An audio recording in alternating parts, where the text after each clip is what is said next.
They're coming out onto the fields now. This is really the first time they're moving their legs since before that intermission happened, before that rain delay happened.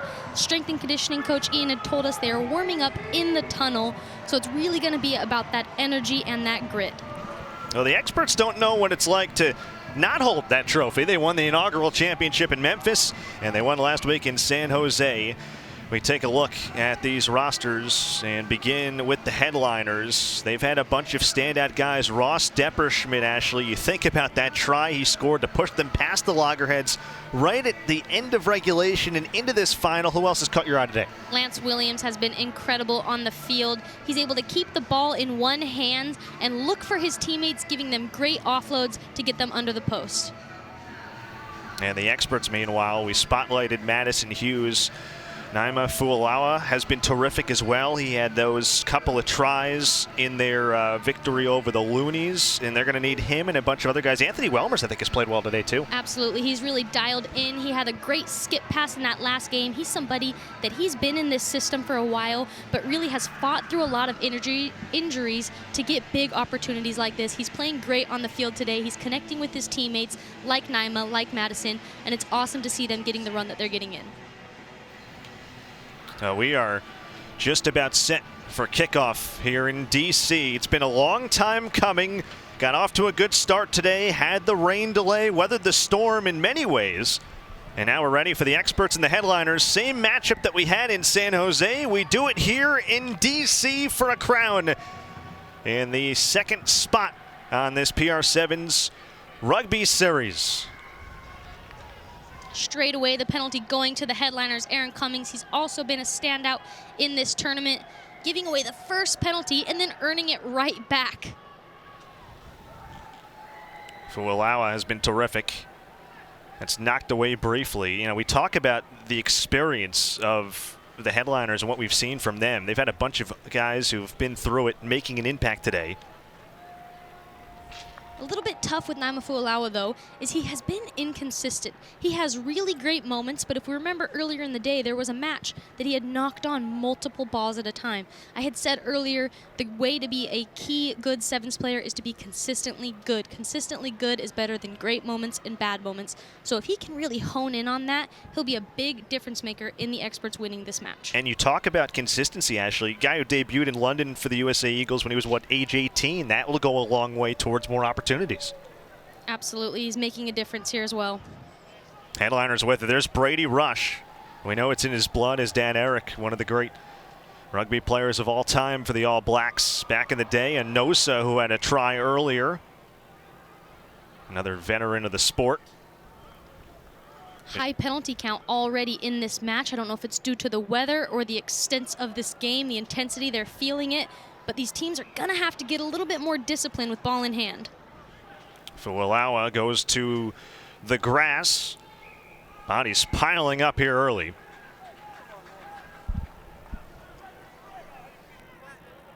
Naima Folau struggling with an injury on the field. We saw him walk it off a little bit earlier. He's getting stretched out by the medical team.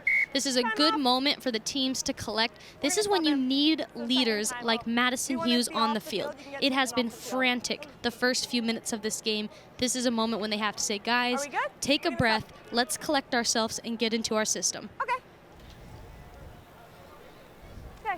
Egan K. Roach, our referee down on the field. Yeah, right here. These referees have been kept awfully busy over these past couple Saturdays. They do such a good job. Yeah, we talk about this being a developmental, series for these players to get seen. This is also a great opportunity for these referees, especially the women referees, to get seen refereeing a high-level men's game. Back. Neither team has had much rhythm so far. We're about 2 minutes and 15 seconds in, no score. Again, men's final here in the district tournament. Second stop of the premier Rugby Sevens series. There's Ty Nosa speaking to the referee. Rugby is a game of respect. He didn't agree with the call. He was chirping back at the referee, so she gave a second penalty, advancing the experts 10 extra meters up the field. Have it.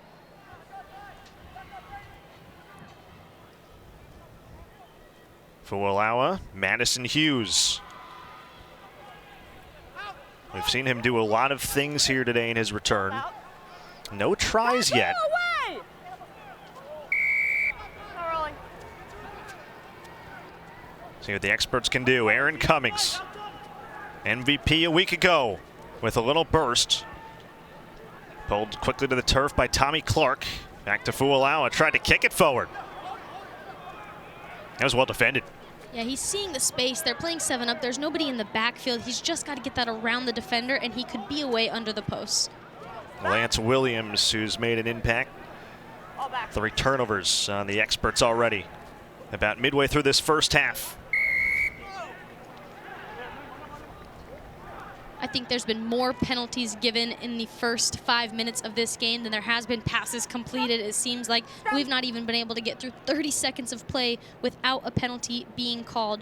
And you can see people hands on their knees, leaning over the ball, leaning over their bodies. I think it just has to do with the high fatigue rate. Their legs are tired. They're getting a little bit lazy in some of those detailed errors, especially around the breakdown. You think that the intensity has picked up a notch in this final? A rematch from a week ago? Headliners want something that the experts have, and the experts have had since Premier Rugby Sevens got started in Memphis last October. And you could say it's exciting as the scoreline 0-0, but it's not really been anything thrilling in terms of play. No one's been able to string anything together or really formulate a good attack. Noan Tua Mohiloa is tied up. We are going pretty deep through the rule book here in the, I should say, the book of laws in the opening half. Here's Matty Tago banging his way ahead and lost it to Enosa.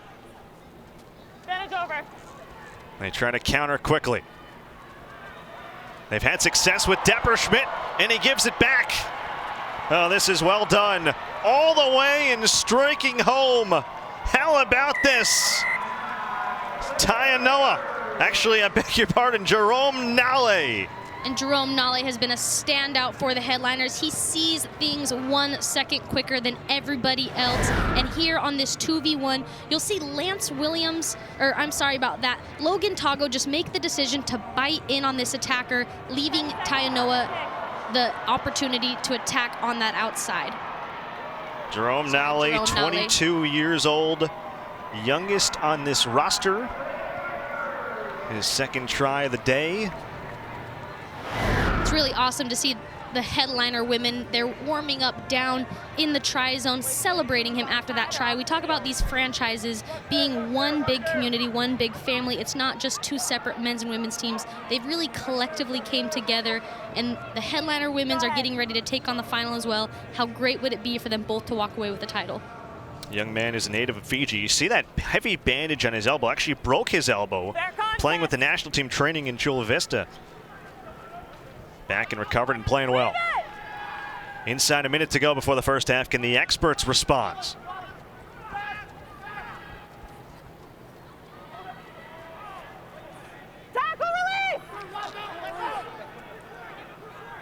Look at how tight the headliners are around the breakdown. That is how you know they are fatigued. They had 4 players within a 5-meter space. If the experts were able to keep that ball in hand, there was so much width to this field. And when you have speedy players on the outside, that is a big missed opportunity. Tommy Clark tries to push his way ahead. We wind down this first half. Just the 1 try so far from Jerome Nale, the 22-year-old. I'm a bit surprised, honestly, to not see a card yet in this game with how high the penalty count is. Typically, a referee will give the same penalty 2 or 3 times before a card is awarded. And I'd say we've had more than 2 or 3 in this match so far. And you talk about the exhaustion. That has to play a role in it, right? Crouch. So clock's at 0. We're in that final play stage of this opening stanza. Rush. Enosa for Warner, back to Rush. Depperschmidt's had success on that wing. Adam Channel's got a try, and he's backing up.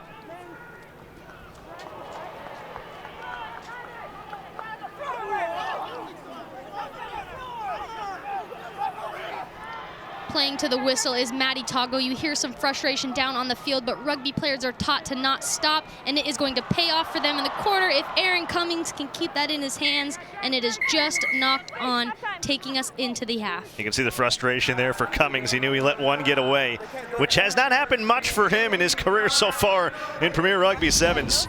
5-0 headliners at the half. This was a golden opportunity missed perhaps for the experts. Yeah, Maddie Toggo there. If he could just let that go before contact, it takes the pressure off of himself and Aaron Cummings just a little bit to give an easy pop pass.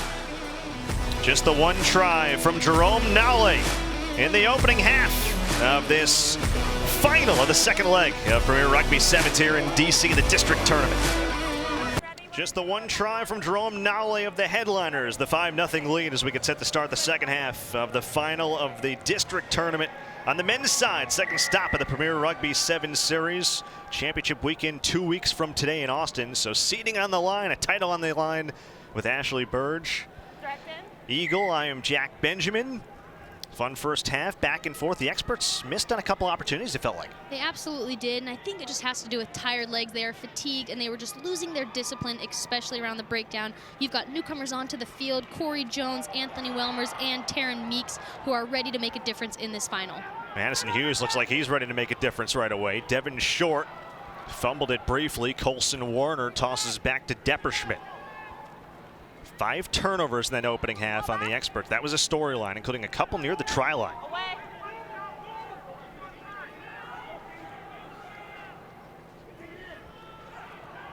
And how about this?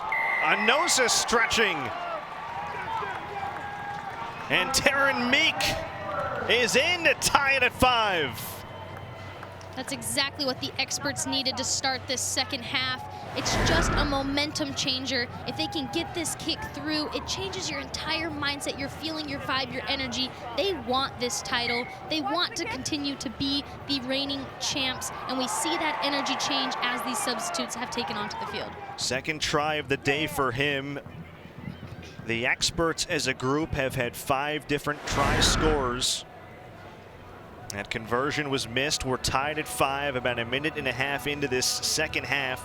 And Taryn Meek, a 26-year-old native of Louisville, attended the University of Louisville, where he started rugby at age 21, became one of the prolific scorers in the MAC Conference during his time there, has even this final up. You see Madison Hughes there speaking to his teammates. They want to win this ball back. They need possession to take over the rest of this game.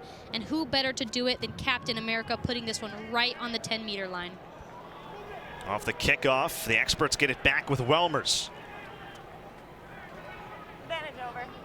Flips off for Cummings.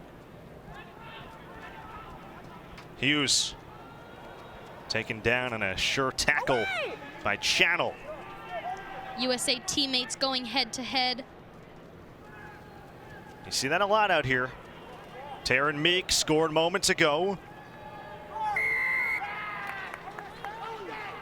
He's driven down by Anoa. Yeah, Tyanosa, he's been great today for the headliners. He's getting himself in there and doing that dirty work around the breakdown. Either team needs possession now in a 5-5 match. That is going to be crucial. So a turnover like that at the breakdown could be a momentum changer for the headliners. So they'll kick to touch. We'll get a sub here for the headliners. Actually, both teams will make a couple reinforcements. Lance Williams gets back in there after a little breather. And we talk about a lot of USA Sevens teammates here. You've got Lance Williams and Colson Warner, who are 15's teammates in the MLR for the Utah Warriors, playing a little bit different positions here, a little bit of a different game, but I'm interested to see if their connection with each other can make a difference for the headliners. And you also have Corey Jones, known as Oz. He's in there, 28-year-old North Little Rock, Arkansas native, in for the experts. Time's still off, guys. Thank you. You step off the mark? And can you guys step in and set the line out? Okay, and then I'll put time on. Time on. So we're ready to restart. Noah on the line out, tied at 5, approaching the midway point of this second half in the men's final here in DC. Closing the gap. Scrub. Scrub. Scrub.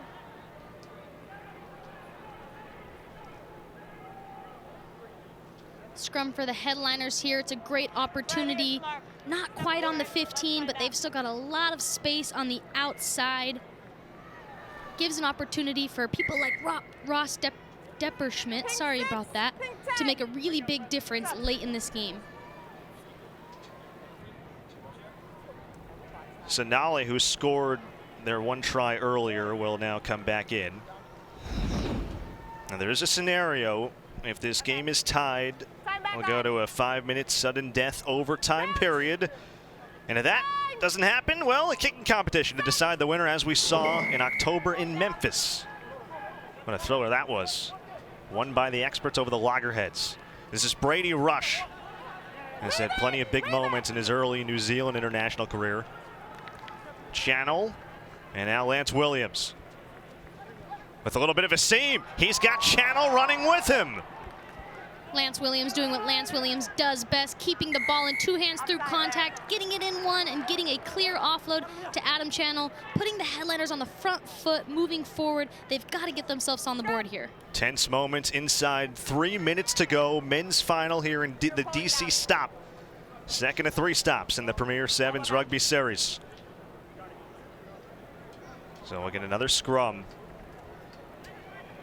You think about the intensity of these as we get closer to the end. Tied at 5. No room for error.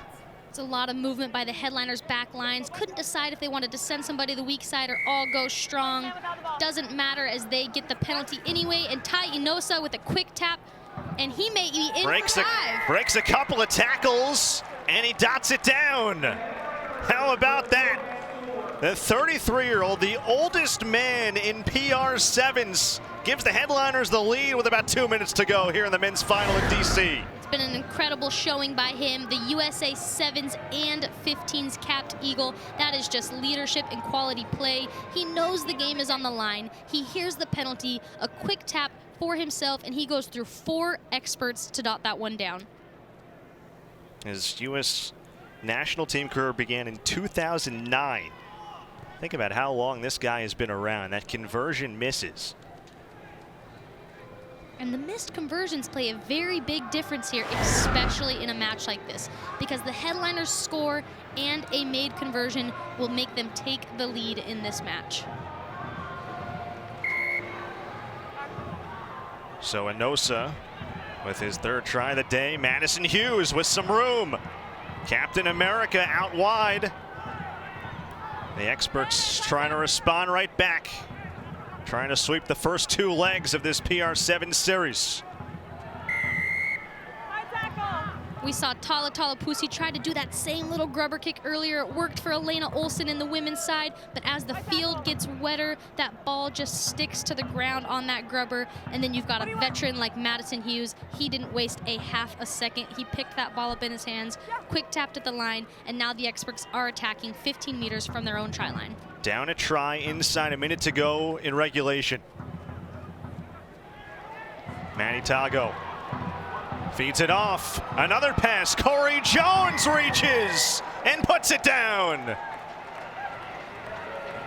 Fundamental skills and simple catch and pass there. The 2v1 on the outside. I mentioned earlier that is the picture you want to see the most in rugby, and all you've got to do is execute it, and that's exactly what the experts did. But pressure is on Captain America Madison Hughes to make a conversion he has probably made multiple times on the World Series. Let's see if a year later he's still got it in the boot. USA's highest scoring player of all time. More than 1,500 points, and he got it! Did you expect anything else? Madison Hughes, in his return to the big stage, comes through. The experts lead by 2. That is the leadership I spoke about Madison Hughes has on this field, being calm and composed in those big pressure moments. Those are the guys you look to and you want on your left and your right in these games like this that are so tight. And now on the cusp of sweeping these first couple tournaments. Hughes, back it goes.